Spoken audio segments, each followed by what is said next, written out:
Salut les extraterriens, salut les extraterriennes, j'espère que vous êtes en pleine forme aujourd'hui puisqu'on va s'attaquer au sommet, au gros morceau de la course à pied, on va s'attaquer tout simplement au marathon.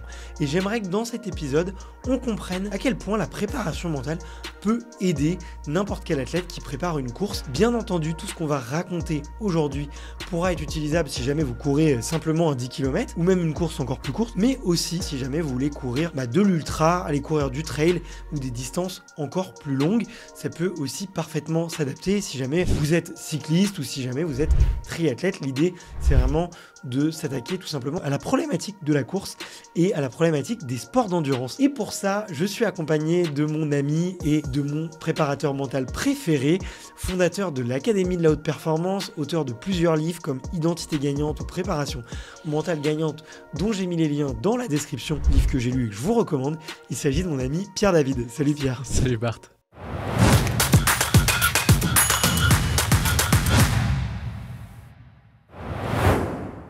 La forme ? Ouais, la forme, content d'être ici. Ouais, et ben écoute, moi aussi je suis très content parce que j'ai envie qu'on parle de course à pied, j'ai envie qu'on parle de préparation mentale.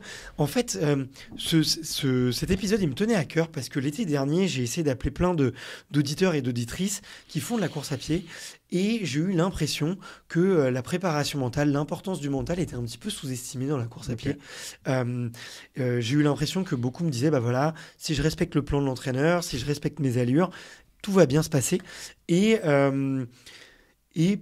certains n'avaient pas conscience, peut-être des pensées parasites qu'ils peuvent avoir, des croyances limitantes, aussi peut-être du jugement qu'ils peuvent avoir sur d'autres coureurs, qui peuvent aussi être limitants pour eux, et aussi tout simplement du bien-être et de l'équilibre mental qu'ils peuvent avoir avant une course.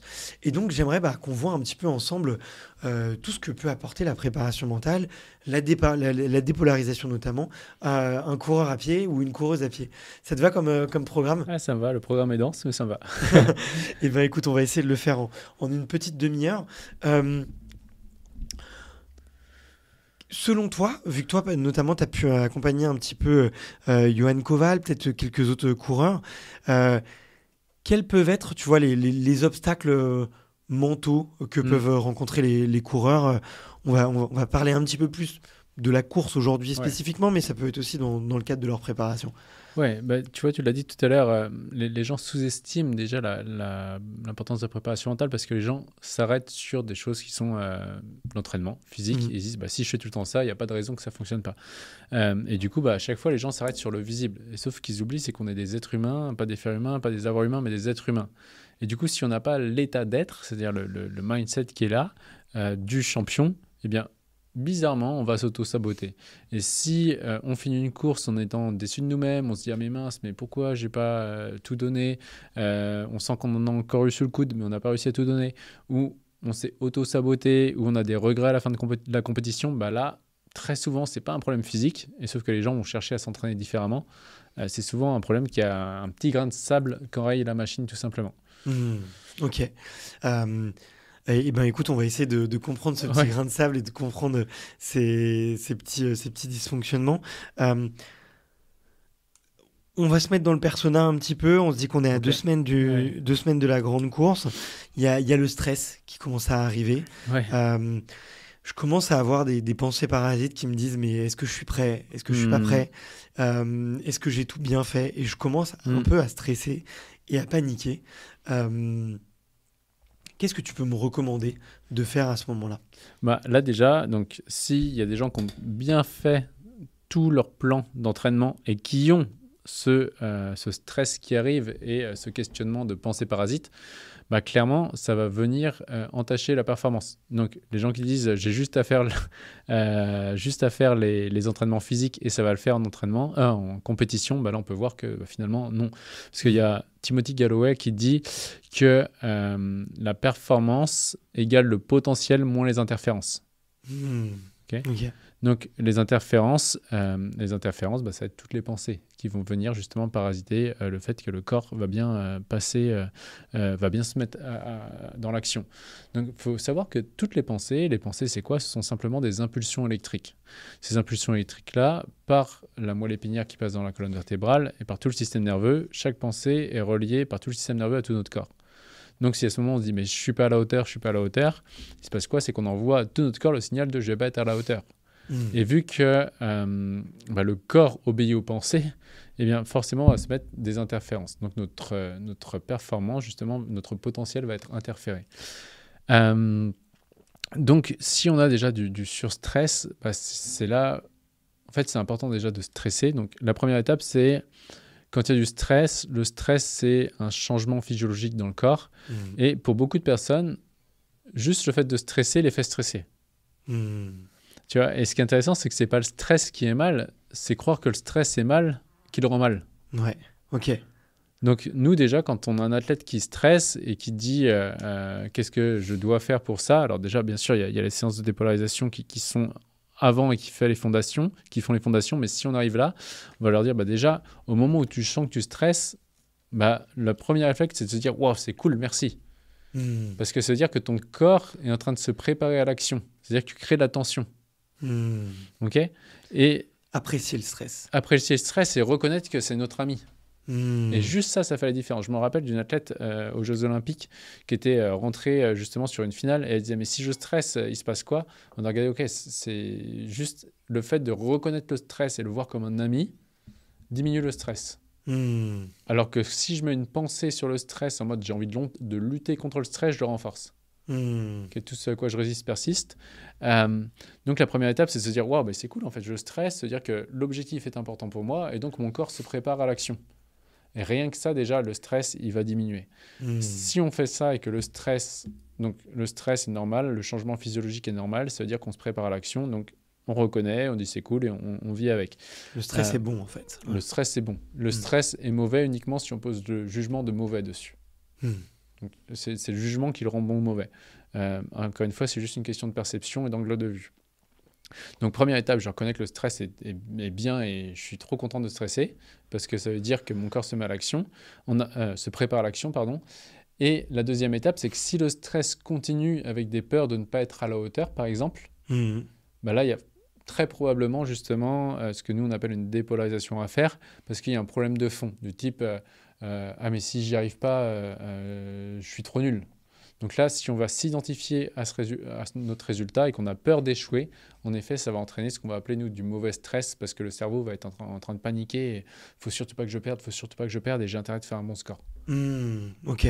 Donc le mauvais stress, il peut arriver dans de l'anticipation de l'échec, en fait. Ouais, clairement. Ouais, okay. C'est clair. Ok. J'aime bien cette vision de voir le stress comme quelque chose de positif.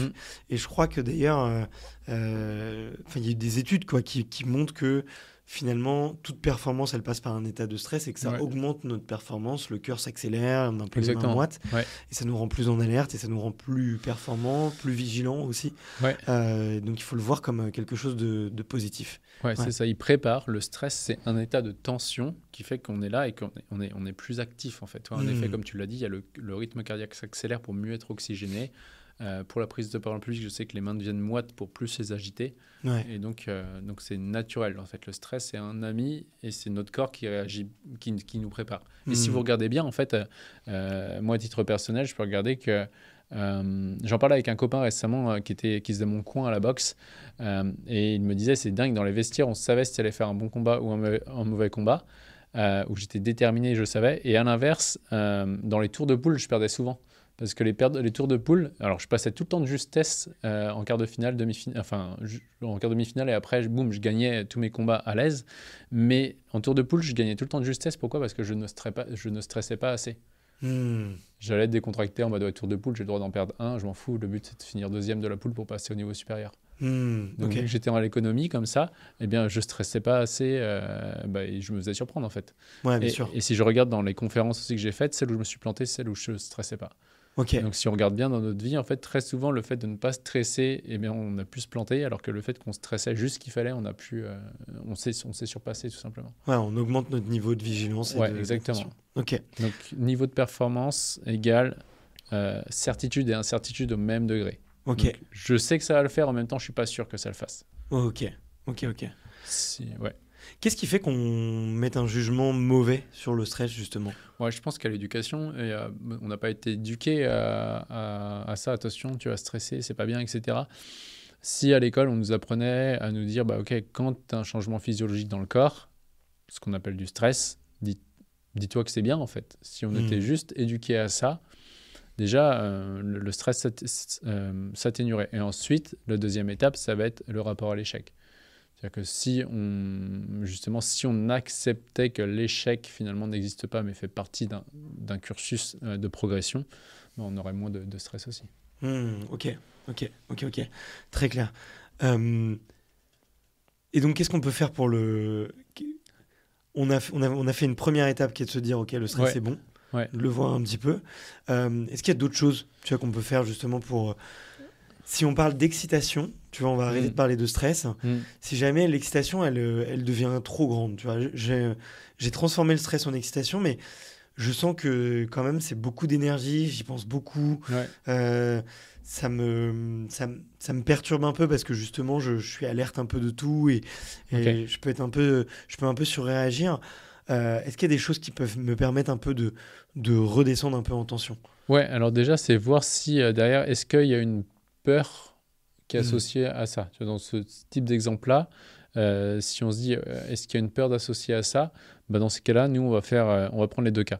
Mais dans le cas où il y a une peur associée à ça, on va faire ce que nous, on appelle la dépolarisation de la peur. On va regarder, OK, de quoi as-tu peur spécifiquement?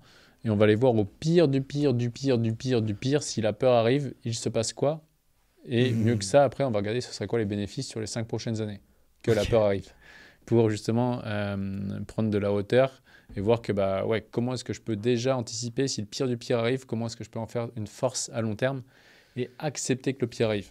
Plus j'accepte que le pire arrive, moins ça prend d'espace dans la tête. Parce que notre énergie va là où va notre attention. C'est-à-dire que si on a une peur que quelque chose arrive, on a de l'attention qui va dessus et c'est de l'attention qui ne va pas sur l'objectif, de l'énergie qui ne va pas sur l'objectif. Donc, on va faire en sorte, nous, avec la dépolarisation de la peur, dans notre tête, accepter toutes les possibilités pour pouvoir se centrer uniquement sur ce qu'on veut. Donc, ça, c'est la première étape. Donc, ça, c'est s'il y a de la peur. Si, à l'inverse, on a trop d'énergie parce qu'il n'y a plus du tout de peur, là, on va faire l'inverse, du coup. C'est une personne qui est trop excitée parce que juste, elle est euphorique, pour le coup. Là, à l'inverse, on va remettre des inconvénients pour rééquilibrer et remettre volontairement du stress. Ok. Tu leur proposes aussi peut-être parfois un peu des exercices de respiration ou de visualisation un peu de ce qu'ils peuvent faire avant? Ouais, ça. Alors, nous, justement, comment on fonctionne? On a les étapes de dépolarisation parce que pour nous, c'est les fondations. On va, entre guillemets, à la pelleteuse et au bulldozer enlever les pensées parasites. Et en effet, derrière, on va proposer, selon les personnes, la visualisation, on la propose automatiquement. De toute façon, c'est dans notre programme en ligne, on le fait, ainsi qu'avec un coach, et exercice de respiration. Nous, par exemple, quand les gens rentrent dans le programme, ce qu'on leur demande pendant 30 jours, c'est de faire de la respiration abdominale. On leur demande de se mettre les jambes allongées, les jambes à l'équerre, allongées par terre, les jambes à l'équerre, je sais pas, sur un lit ou un tabouret, et de inspirer au maximum par le ventre pendant 5 secondes, expirer au maximum par le ventre pendant 5 secondes, et faire en sorte qu'il n'y a que le ventre qui bouge. Ça, c'est important, la respiration diaphragmique comme ça, parce qu'on va voir qu'il y a trop de gens et même d'athlètes qui vont avoir une respiration thoracique ou claviculaire, et du coup, en fait, on n'utilise pas toute la capacité pulmonaire, quoi, tout simplement. Et ça permet... Est-ce que tu peux faire un petit rappel sur ce que permet justement la respiration abdominale pour... les conséquences sur la physiologie, tu peux nous le dire? Ouais, alors les conséquences sur la physiologie... Merde, j'ai oublié les conséquences sur la physiologie, ça fait trop longtemps que j'ai fait. Je sais pas, on coupera les gars. Non, mais c'est quoi? Putain, j'en ai plus les conséquences. Ouais, il y a le système nerveux parasympathique et sympathique qui s'équilibre. On peut prendre là. Tu peux reprendre la question dès le début, si tu veux. De quoi? De dire, une des conséquences, c'est... Ouais. Du coup, donc une des conséquences, justement, c'est en faisant de la respiration abdominale, vraiment diaphragmique, et bien là, on a le système parasympathique et sympathique qui vont s'équilibrer, alors que si on fait de la respiration plutôt thoracique ou claviculaire, c'est plus le côté sympathique qui s'active. Donc sympathique, c'est vraiment c'est vraiment le système nerveux. Parasympathique, c'est plutôt le côté repos. Ok, d'accord. Ok. Très clair. Donc effectivement, respiration abdominale, on l'a vu. On a vu d'assimiler le stress à une stimulation, voir comment bien le calibrer, comment embrasser le stress. J'aimerais qu'on parle aussi un petit peu d'abandon, parce que tu nous as dit, tiens, un très bon exercice, ça pourrait être de noter quelle est la pire situation et quelles pourraient être les conséquences sur les prochaines années.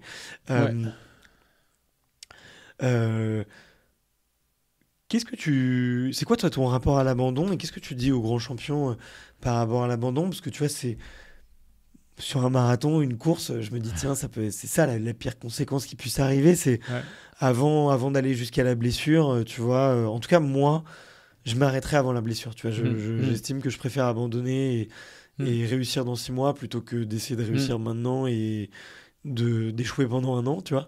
En tout cas, c'est moi dans mon système de valeurs.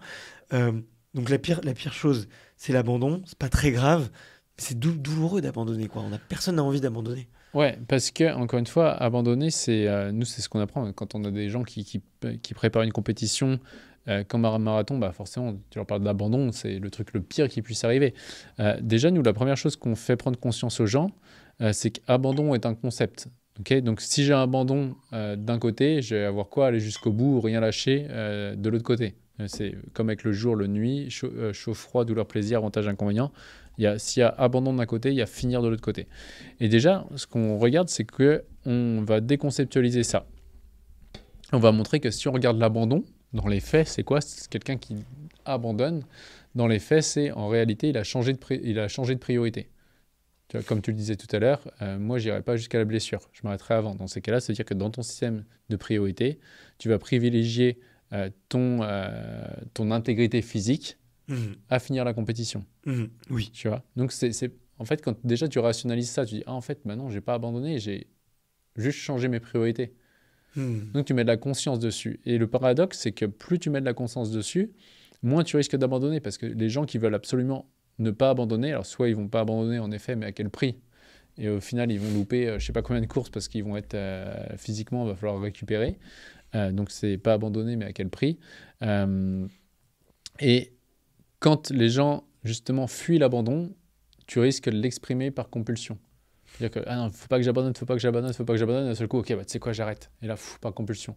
Alors que quand dans ta tête, tu te dis, ok, en fait, dans tous les cas, j'abandonnerai pas, je changerai de priorité. Soit j'ai ralentir, etc. Donc, tu peux jouer avec ta conscience en fonction de ça. Tu n'as plus le phénomène de compulsion en mode, faut pas que j'abandonne. Là, quand tu sens que tu es fatigué, dans ta tête, tu dis, ok, c'est quoi ma priorité, en fait? Est-ce que ma priorité, c'est d'aller au bout, ralentir, marcher peut-être, récupérer, ou m'arrêter ici parce que je sens qu'il va y avoir des problèmes au niveau du corps derrière. Donc ça te permet vraiment de choisir en conscience. Donc c'est vraiment la notion d'abandon, dire que ça c'est la partie basse du cerveau, c'est la partie vraiment corporelle, la partie entre guillemets primitive du cerveau, mais la partie haute du cerveau voit qu'il n'y a pas d'abandon, dans les faits il n'y a qu'un changement de priorité. Ça c'est hyper important parce que rien que de se soulager là-dessus et se dire ouais en fait bah non, l'abandon ça va être quelqu'un va juger d'abandonner. Les gens peuvent me juger de quelqu'un qui abandonne, mais en fait, dans les faits, j'ai juste changé de priorité et je l'ai fait en conscience. Donc, si pendant la course, je m'arrête, c'est en conscience que j'ai fait le choix. Je ne l'ai pas subi. À partir du moment qu'on sait ça. Ouais, ok.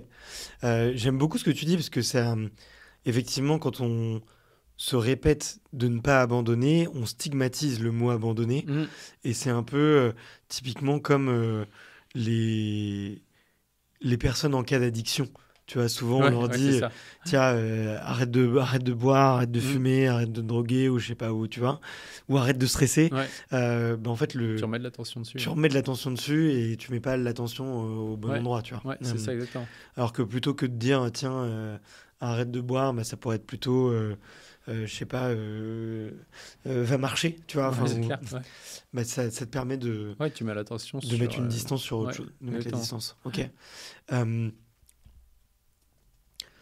Donc c'est ça, toi, que tu dis aux grands champions, tu leur dis l'abandon est un concept, ça n'existe pas et c'est pas si grave, c'est juste un changement de priorité pour toi. Ouais, alors je leur dis pas, je leur fais prendre conscience à travers les séances qu'on fait, ils prennent conscience eux-mêmes quand ils déconceptualisent l'abandon et puis ils vont voir en fait ce qu'on va leur faire après. On va aller voir toutes les fois où ils se sont aperçus, alors on déconceptualise, mais là pour que ce soit plus simple, toutes les fois dans le passé où ils se sont perçus abandonnés tous les bénéfices qu'il y a eu pour eux, et les fois où ils sont peut-être persévérés, ou d'autres où ils ont vu d'autres persévérer et quels ont été tous les inconvénients.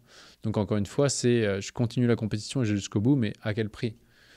Ça, c'est vraiment important, parce que si on continue la compétition parce que j'ai pas envie d'abandonner, parce que je me trouve nul si j'abandonne, on sait très bien qu'il y aura un phénomène de compensation derrière. Et ok, peut-être ils vont finir la compétition, mais à quel prix, encore une fois, et quelles vont être toutes les conséquences pour l'environnement. Ok.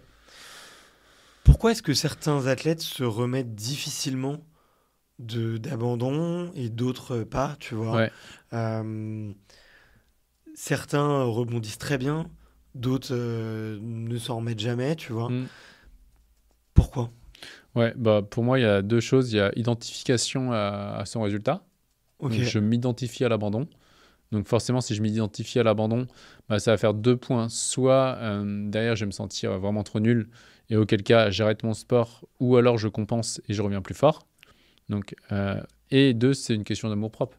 C'est-à-dire que plus j'ai un amour-propre pour moi qui est inconditionnel, bah, c'est pas grave. En fait, si j'abandonne, je m'identifie pas à ça, j'en tire les bénéfices, j'en tire des apprentissages, je gagne en sagesse, et je me raméliore tout simplement. Je suis vraiment dans un système d'amélioration continue. Ok. Et les gens qui sont en dépression suite à un abandon ou le vivent très mal sur du long terme, encore une fois, c'est probablement des gens qui s'identifient majoritairement à leurs résultats. Ok. Comme beaucoup de sportifs sont en dépression, soit avant, soit après, ou soit avec, soit sans une médaille, c'est parce qu'il y a une identification au résultat. Ok. Tout simplement. Ok. Plongeons maintenant dans la course, tu Ouais, vois. on plonge dans la course. Qu'est-ce que je peux faire justement si ces fameuses pensées parasites au milieu du mur du marathon arrivent? Qu'est-ce que je peux faire pour les dompter un peu, ces pensées? Ouais, moi j'aime bien les remplacer tout simplement, soit par des exercices de visualisation en direct, c'est-à-dire qu'on va visualiser, on s'occupe l'esprit en fait. La nature n'a horreur du vide, donc si je n'occupe pas et si je remplace pas mes pensées consciemment, eh bien inconsciemment elles vont prendre une place. Donc soit je m'occupe l'esprit via des visualisations, par exemple j'inspire l'air bleu, frais, etc., qui vient vraiment régénérer toutes mes cellules, et j'expire de l'air qui est plutôt rouge, plein de toxines, etc. Par exemple, ça peut être des autres couleurs, mais en tout cas, voilà, on s'occupe tout simplement, on occupe nos pensées. Et moi, l'autre truc que j'aime bien aussi, c'est se raccrocher à qui je deviens. Tu vois, par exemple, les gens en boucle se répéter, mais vraiment ne laisser aucune place à d'autres pensées parasites qui est se répéter, par exemple, je suis excellent, ou je suis déterminé. Ça, c'est ma méthode, ça. Tu fais ça? Ouais, pour être sûr. En fait, je sais que s'il y a le vide dans mon cerveau, très vite, les pensées négatives, elles peuvent arriver. Ouais. Je le vois, moi mes pensées elles sont très sinusoïdales, après je pense comme beaucoup, Comme tout le monde, ouais. mais encore plus quand tu cours parce que forcément tu as un taux d'endorphine et de dopamine qui est très élevé avec de l'adrénaline aussi. Et donc moi ma solution pour rester haut c'est de me répéter tout va bien, t'es bien, tu te sens bien, tu l'as demandé, t'es là parce que tu l'as voulu, tu te régales, t'es bien mieux que celui d'à côté. Des fois je le dis tout haut même. Ça trouble. Sur l'Aerox, t'es sur le rameur, j'étais là en train de dire tu vas y arriver, t'es meilleur que les autres. et je voyais les têtes des types à côté, ça leur faisait un peu bizarre. C'est bon, ça comme technique pour déconcentrer les autres. Mais je parlais tout seul, je passais un peu pour un fou, mais ça marche super bien. Mais voilà, en fait, moi, c'est le truc où se répéter en boucle une pensée ou deux ou trois qu'on choisit comme ça, et on se les répète en boucle. On se répète en boucle, c'est-à-dire qu'il n'y a pas de place, aux autres pensées. Ouais. Ok. Donc, visualiser effectivement de la douleur qui s'en va, du bien-être qui rentre. Ça, c'est la possibilité. Ouais, après, on peut vraiment jouer avec son imagination. Je peux imaginer des ballons d'hélium qui poussent mes jambes, qui tirent mes jambes à chaque fois et qui les rendent de plus en plus légères. Faire un sourire aussi. Sourire quand on court ou sourire dans la douleur. Ça aide vraiment de sourire quand on a mal. Ah, bien sûr. Vous pouvez le tester. Je ne sais pas si tu l'as déjà testé ou pas, mais tu souris quand tu as mal. Bizarrement, ça passe bien parce que physiologiquement, le corps ne peut pas associer de mal-être si on a la position du sourire. C'est pas possible. Donc, il y a une contradiction trop forte pour le cerveau. Donc, si on sourit quand on a mal, bizarrement, ça passe mieux. Ouais. Voilà, ça, j'ai fait un paquet de fois, moi, dans des courses où, même à la boxe, du coup, je souriais. Enfin, pas un grand sourire, mais je souriais intérieurement. Et du coup, rien que ça m'aidait. Ouais, après, on peut imaginer des ressorts qui sont sous les pieds. Enfin, on peut vraiment s'amuser. Le but, c'est d'occuper au maximum la pensée par des choses qui sont constructives. Ouais. Et ça se prépare un peu en amont. Généralement, d'essayer un peu d'avoir cette checklist. C'est clair. Ouais. Et mais tu vois, je vois souvent des athlètes, tu vois, notamment en ultra ou en marathon, qui vont se noter sur le bras leur temps de passage ou qui vont se noter, tu vois, le nombre de gels qu'ils vont devoir faire. Moi, je pense que pour mon prochain marathon, je vais soit me tatouer en vrai, soit avec un faux tatouage, tu vois, mais un peu ma checklist un peu anti-déprime, tu vois. Typiquement, imaginer les ressorts, imaginer... je sais qu'avant... pendant un marathon, ça peut faire rire, mais tu vois, je m'imaginais en train de faire l'amour, en fait, ou tu vois, ou ramener un plaisir, ou me rappeler de sourire, me rappeler un peu tout ça, et de les écrire un peu sur mon bras, parce que effectivement, quand même, quand t'es dans le dur, à quelques minutes à quelques kilomètres de l'arrivée, c'est difficile de te dire bon, là je viens de faire les ballons, je viens de faire le ressort, il me reste quoi là, tu vois, ça marche plus, j'ai souri, et qu'est-ce qui marche. Donc ça peut marcher aussi. C'est top, 5-6 astuces. Ok. Est-ce qu'il y a des choses que je peux comment est-ce que je peux visualiser avant même peut-être de démarrer ma course, la veille, la semaine avant, tu vois, tiens, j'ai un peu de temps, je m'entraîne un peu moins. Comment est-ce que tu recommandes peut-être aux champions, aux championnes et aussi aux amateurs de visualiser? Qu'est-ce qu'ils peuvent visualiser très concrètement? Ouais, bah déjà, ça va être visualiser les... Alors, même pour aller directement droit au but, on va imaginer, on est à la fin de la compétition et quoi qu'il aille, je suis fier de moi. Peu importe ce qui s'est passé, je suis fier de moi, je suis content, j'ai donné le maximum, j'ai fait ce que j'ai pu, même si c'était dur, j'ai fait ce que j'ai pu. Et ensuite, on va prendre des points de passage. Des points de passage en marathon qui sont clés, et on va se voir on va imaginer, vraiment, pas imaginer que tout s'est bien passé, parce que du coup, là, ça crée quand même une grosse improbabilité, parce qu'on sait que sur un marathon, les choses ne vont pas que bien se passer, et il y aura des moments de douleur, probablement. Donc, on va quand même visualiser les moments de douleur, mais on va y associer du positif. Ok, là j'ai eu mal, là j'ai mal, là c'est dur, mais en fait c'est bien parce qu'à ce moment-là je me dépasse, je trouve d'autres solutions, je me réajuste, etc. Donc pour faire en sorte que notre cerveau, le programme, même dans les situations les plus dures, ça va bien se passer. Donc ça c'est important de faire ces visualisations-là. Je me visualise, j'ai fini, je suis fier de moi quoi qu'il arrive. Et deux, pendant la compétition, je me mets des points comme ça de passage, que ce soit le départ, je vois à quel rythme je pars, etc. Et ensuite, d'imaginer plusieurs scénarios où dans les scénarios les plus durs, ça se passe bien au final. Ok. Et encore une fois, on l'a déjà vu ensemble, pas besoin de se poser pendant 1 heure, 3-4 minutes avant de s'endormir ou sous la douche, ça suffit largement. Ouais, c'est clair. Ouais, pour moi, 5 minutes, c'est... Ceux qui aiment faire 15 minutes parce qu'ils aiment ça, 15 minutes, 20 minutes, une demi-heure, même certains, 1 heure, si vous aimez, faites-le. Par contre, si 5 minutes, ça vous suffit et vous ne voyez pas l'intérêt de faire plus, faites que 5 minutes. L'important, c'est que ce soit des choses où, encore une fois, vous associez plus de plaisir que de douleur. Ouais, ok.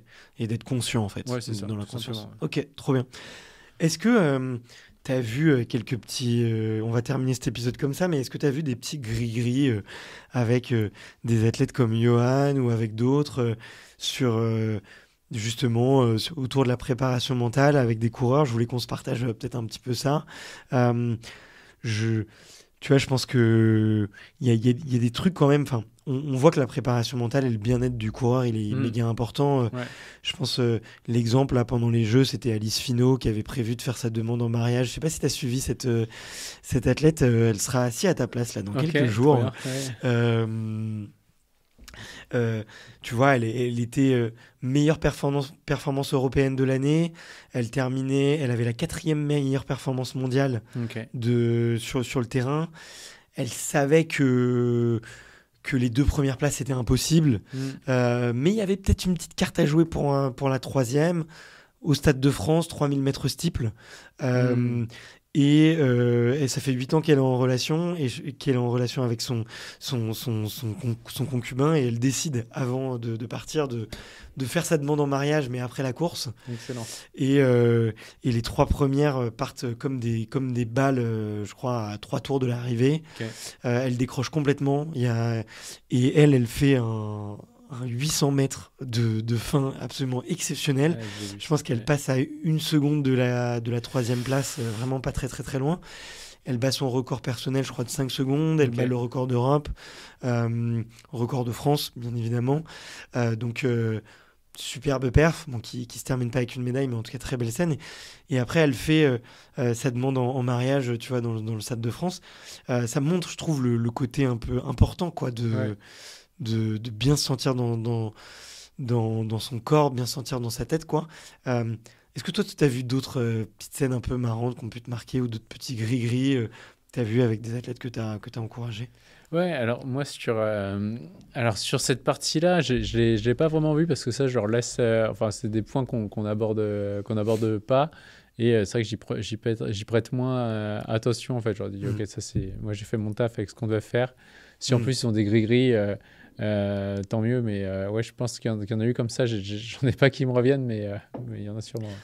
Et du coup, attends, je te pose ma question différemment. Est-ce que en quoi se mettre une récompense? Je pense que ce Mm. jour-là, tu vois, elle avait un peu Ouais. cette notion un peu de récompense aussi, de se dire, tiens, quoi qu'il arrive, je suis en finale et quoi qu'il arrive, Mm.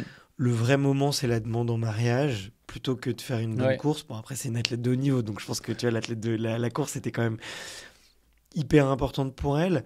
Je lui demanderai, hein, je vais lui demander à Ouais, c'est Alice, clair. mais en quoi se mettre est-ce que se mettre une récompense un peu annexe, tu vois, ça peut être utile pour oublier un peu l'enjeu ou pour aider un peu la performance, tu vois, c'est quelque chose qui peut être fait ou qui peut être dangereux, Ouais, qui... alors je pense que moi c'est vrai que alors moi de mon parti, ma paroisse, je suis pas pour le système de récompense Mhm. conditionnel en tout cas. Ok, Tu vois, c'est-à-dire si je gagne, j'ai cette récompense et si je perds, je le fais pas. Pour moi, ouais. je suis plus en mode peut-être comme je serais curieux d'avoir ce qu'elle va dire, mais je suis plus du parti de ok que ce soit gagné ou perdu, je me fais la récompense en fait. Tu Hmm. vois, et pour pas que ce soit conditionné au résultat, encore une Ok, fois. Ouais. ouais. Et qu'on se Bah, détache de ça et qu'on voit plus loin que le résultat. Chaque fois, quand on est justement, nous, ce qu'on dit polarisé, c'est qu'on est sur du court terme.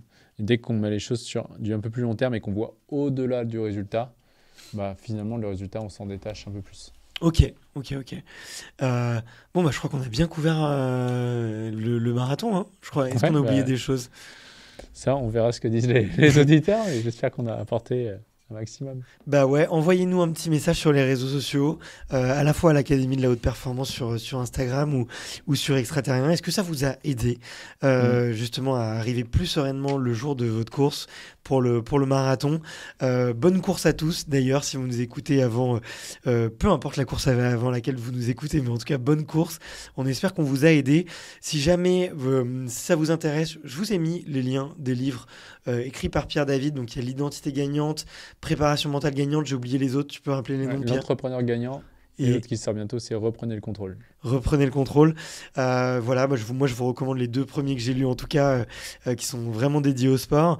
Ouais. Un rendez-vous de découverte offert aussi également à tous les auditeurs et auditrices d'Extraterrien si jamais vous voulez rencontrer l'équipe de Pierre, voir si ces formations, ces accompagnements sont adaptés à vos besoins, si vous intéressez même à la préparation mentale pour en faire un métier ou en tant qu'athlète. Donc n'hésitez pas à prendre un appel avec son équipe, à leur dire que vous venez de ma part, ça fait toujours très plaisir. Ouais. Et puis on se retrouve le mois prochain pour un prochain épisode. Salut Pierre. Salut Bart.